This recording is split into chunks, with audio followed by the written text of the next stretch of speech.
안녕하세요, 테슬라 주주 여러분. 먼저 큰 일정 하나가 잡혔는데 일론 머스크가 6월 11일 목요일 ASML의 비공개 기술 컨퍼런스에서 중대 발표를 할 예정입니다. 이날은 스페이스X 상장 하루 전인데 ASML은 세계에서 가장 중요한 반도체 장비 회사인데 일론 머스크가 상장 직전에 거기에서 발표한다는 게 우연으로 보이지 않습니다. 인공지능, 반도체, 우주 기술 쪽에서는 큰 신호가 될 것이라는 기대가 나옵니다. 일론 머스크가 아무 자리에서나 발표하는 것이 아니라 세계 반도체 장비의 핵심인 ASML 행사를 그것도 상장 하루 전에 골랐다는 점이 주목을 받습니다. 스페이스X 상장에 시장의 눈이 쏠린 바로 그 시점에 칩 장비 회사에서 발표하는 것이라 칩과 우주와 인공지능을 한데 엮는 메시지가 나올 거라는 관측입니다. 일론 머스크는 ASML을 두고 유럽 최고의 회사라고 부르면서 소중히 여기고 지원을 해야 한다고 했습니다. 이 발언은 ASML이 글로벌 반도체 공급망에서 차지하는 위치를 보여주는데 ASML은 최첨단 반도체를 만드는데 꼭 필요한 노광 장비를 거의 독점하는 회사입니다. 빛으로 반도체 회로를 새기는 장비인데 이게 없으면 최신 칩을 못 만들죠. 일론 머스크가 테라팹으로 칩을 직접 만들겠다고 한 상황에서 ASML 장비가 그 핵심이 되는 것입니다.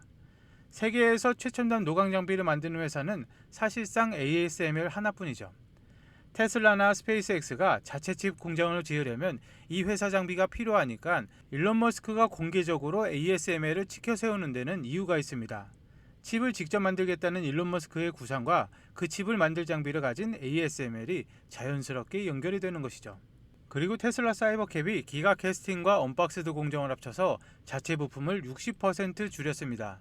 기가 캐스팅은 여러 부품을 하나의 큰 주물로 한 번에 찍어내는 방식이고 언박스드 공정은 차를 여러 덩어리로 나눠서 따로 만든 뒤 마지막에 합치는 방식입니다. 사이버캡의 바닥 주물은 단순하게 설계가 되었는데 무게가 40kg 아래로 예상이 됩니다.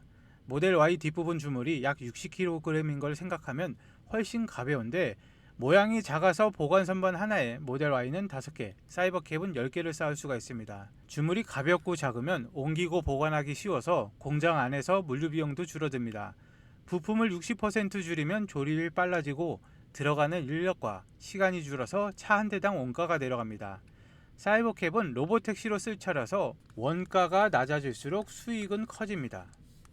사이버캡은 테슬라가 언박스드 공정으로 대량 생산하는 첫 차인데 앞쪽 주물은 반대로 바퀴 덮개를 그대로 넣었습니다. 이 부분은 충격을 받아내는 중요한 자리라서 빼버리면 그 자리를 메우려고 부품을 오히려 더 많이 들어가기 때문입니다. 차를 만들 때 앞주물, 뒷주물, 배터리팩, 옆면을 각각 다른 라인에서 따로따로 만듭니다. 그리고 마지막에 이 덩어리를 한꺼번에 합쳐서 차를 완성하는 것이죠. 이렇게 나눠서 만들면 여러 작업을 동시에 할 수 있습니다. 한 줄로 길게 늘어서서 순서대로 조립하는 방식이 아니라 여러 부분을 한꺼번에 만들다가 마지막에 모으니까 그만큼 빨라지는 것이죠.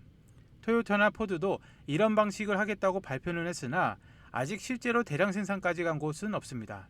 테슬라가 이 방식을 진짜 차에 먼저 적용한다는 게 강점이죠. 그리고 기관 쪽 움직임도 봐야 됩니다. JP모건이 2026년 1분기에 테슬라 지분을 늘렸는데 작년 말 4,459만 주에서 올해 3월 말 4,607만 주로 148만 주가량을 더 샀습니다. 약 3.33% 늘린 것인데 이건 JP모건의 애널리스트 의견이 아니라 실제로 보유한 주식을 신고하는 자료 기준입니다. 얼마 전 JP모건이 목표 주가를 145달러에서 475달러로 크게 올렸는데 지분도 실제로 늘렸다는 게 확인이 된 것이죠. 말로만 긍정적인 게 아니라 돈으로도 움직였다는 것인데 다만 한 가지 짚을 게 있습니다. 13F 신고는 분기 말 시점의 보유 현황이라 지금 실시간 보유량과는 다를 수가 있습니다. 더 높을 수도 있고 더 낮을 수가 있죠. 그래도 가장 보수적인 JP모건이 목표 주가도 올리고 지분도 늘렸다는 건 테슬라를 보는 시각이 실제로 바뀌고 있다는 신호입니다. 애널리스트 의견도 바뀌고 있습니다. 에르스테 그룹의 슈테판 링라우가 테슬라 의견을 매도해서 보유로 올렸습니다. 이유는 단순하죠. 영업이익률이 오르고 공장 가동률이 최대치에 가까워지고 있다는 점, 그리고 사이버캡과 세미트럭 양산을 올해 실적에서 실제로 반영하기 시작됐다는 점입니다. 판매 흐름도 나아지고 있는데 앞에서 본 유럽 판매 회복이나 모델 YL 출시 기대가 이런 판단을 뒷받침하게 하는 것이죠. 구체적인 목표 주가는 안 좋지만 분위기가 바뀐 게 핵심입니다. 기관 애널리스트들이 드디어 테슬라를 2026년 제품 일정을 믿기 시작한 것입니다. 매도에서 보유로 한 단계 올린 건 작은 변화 같아도 그동안 팔라고 하던 곳이 더 팔지 말라고 말을 바꾼 게 무게가 실린 것입니다.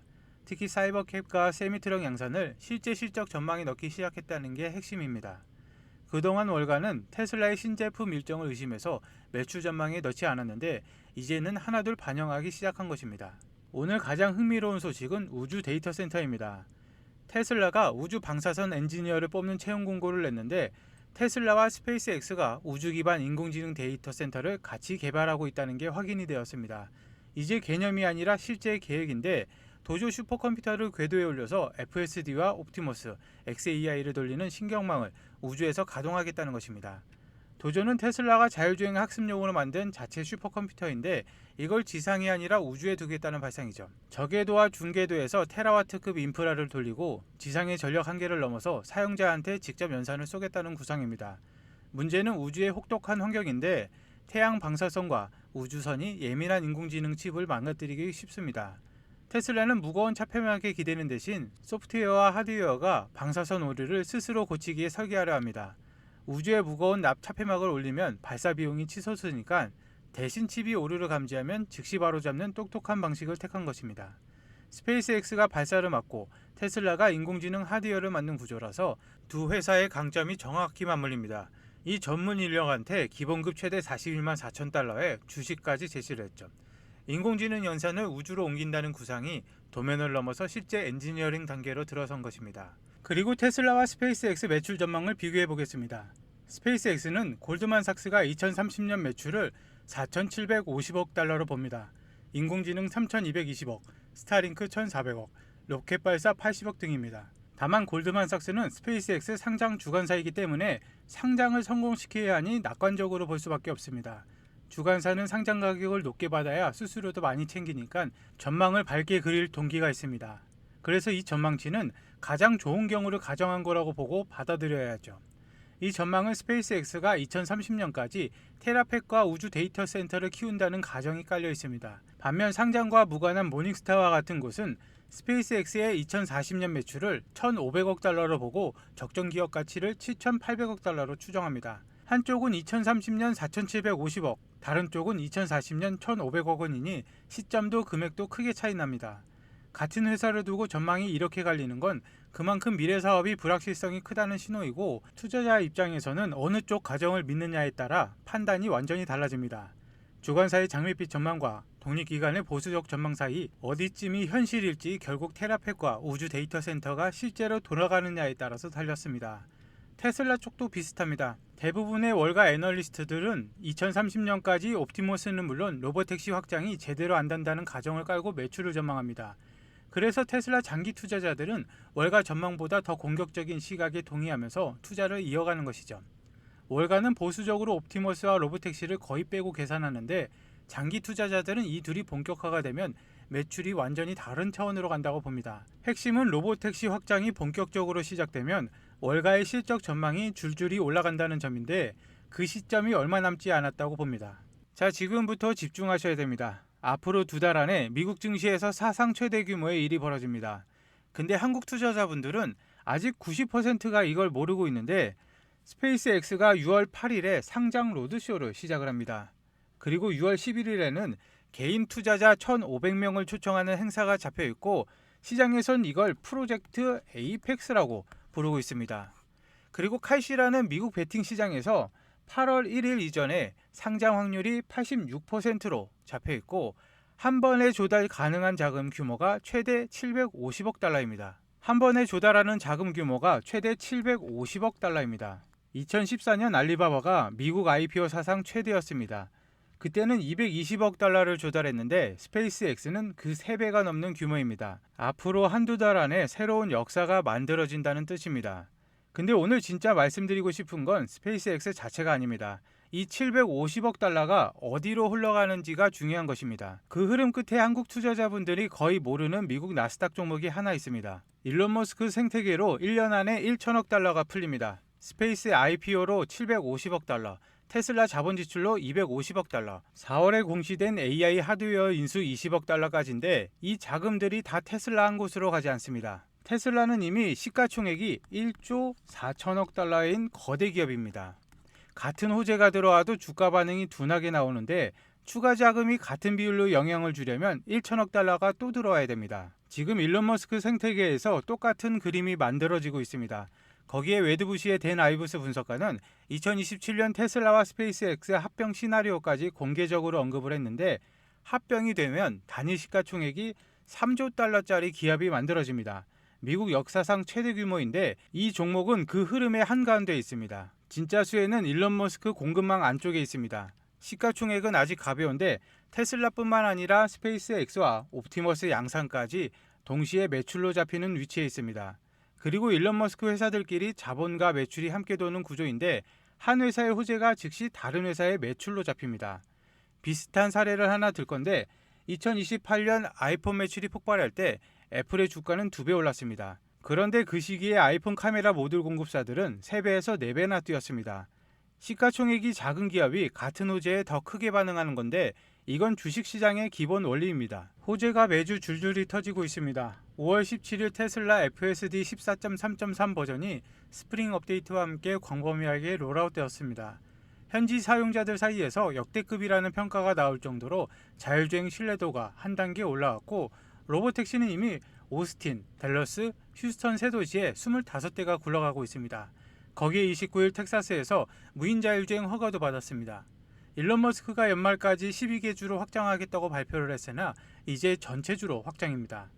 그리고 옵티머스 3세대 로봇이 7월에서 8월 사이에 공개될 예정인데 이걸 만들려고 프리몬트 공장의 모델 S와 모델 X 생산까지 단종을 시켰습니다. 또 테슬라 차세대 AI5 칩 설계도 테이프아웃했고 스페이스X 스타쉽 12차 발사가 성공적으로 임무를 완료했습니다. 여기에서 시청자분들이 궁금해하시는 내용인데 그러면 종목을 영상에서 언급하면 되는 거 아니냐 하실 겁니다. 하지만 종목을 언급하지 못하는 이유는 이 회사는 시가총액이 가벼워서 정보가 한꺼번에 풀리면 등락폭이 큽니다. 그러다 영상을 늦게 보시는 분들이 고점에 들어가서 물리는 상황이 생길 수가 있는데 그걸 미연에 방지하고자 합니다. 그리고 더 솔직하게 말씀드리자면 스페이스X IPO 로드쇼가 현재 진행 중이며 11일엔 개인 투자자까지 초청을 합니다. 얼마 남지 않은 지금 시점에 종목명이 공개로 풀리면 시장 반응이 너무 빨라지죠. 지금처럼 조용한 진입 구간이 사라진다는 얘기입니다. 그래서 개별로 공유하는 방식으로 가고 현지 시간 11일 개인 투자자 초청 전날인 10일까지 이 종목을 제공하도록 하겠습니다. 신청 방법은 정말 간단한데요. 영상 하단에 보시면은 설명란이 있습니다. 여기에 보시면은 더보기가 있는데 더보기를 누르시고 링크를 클릭하시면 구글 폼이 나옵니다. 구글 폼에 전화번호만 입력하시고 제출하기를 눌러주시면 끝이죠. 10초도 걸리지 않습니다. 구글 공식 양식이라 개인정보 걱정은 안 하셔도 되시고 접수해 주시면은 그날 안으로 종목명, 적정 진입구간, 1차, 2차 목표가, 6월 IPO 전후 시나리오, 그리고 일론 머스크 생태계 안에서 이 종목이 차지하는 위치까지 한꺼번에 정리해서 보내드리겠습니다. 비용은 한 푼도 받지 않고 100% 무료로 제공을 해드리고 있으며 대신 구독과 좋아요만 눌러주시면 되겠습니다. 받으신 자료는 본인 투자 판단에만 써주시면 되겠고 이 모든 내용이 출처입니다. 제가 일일이 보고 분석해서 결과를 도출한 내용이니 결과가 어떻게 나오는지 지켜보시면 되겠습니다. 스페이스X IPO 로드쇼가 현재 진행 중입니다. 미국 증시 역사상 최대 IPO가 다가오고 있다는 것인데 조만간 한국 뉴스에도 다 나오게 되겠죠. 그땐 이미 주가가 상당 부분 반영된 다음일 것입니다. 지금 자리에 앉아보시면 IPO 후 폭등 구간에 쫓아가셔야 됩니다. 전화번호만 하나 남겨주시면 되시고 10초도 걸리지 않습니다. 지금 남겨주세요. 오늘 영상 끝까지 봐주셔서 감사합니다.